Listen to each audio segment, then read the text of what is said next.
Let's make protein, nut, and seed oat patties. So there's a ton of nuts mixed into these. So just to name a few, you got almonds, walnuts, sunflower seeds, flax seeds, and pumpkin seeds. So you add the walnuts, the almonds, about a 1/4 cup each one, right?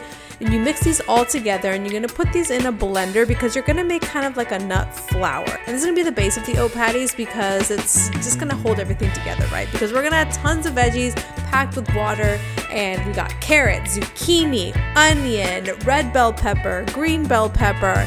So you're just gonna add it all to a bowl and mix it all in with some flax seed. Flax is going to help for binding, and so are the oats. So you add about a cup of oats and just mix. You can add whatever seasoning you want, but we like our not chicken seasoning because it just has it all done for you. So you're going to add those veggies in, and you're going to form kind of like a dough.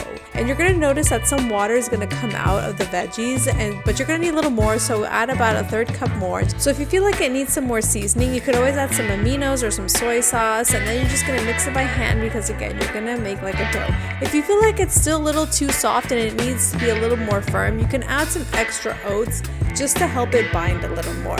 So once that's all done, then you're going to form your patties, and then you're just going to grill them until they're nice and golden brown. And the reason these are so great is because they're packed with a lot of nuts and fiber and protein.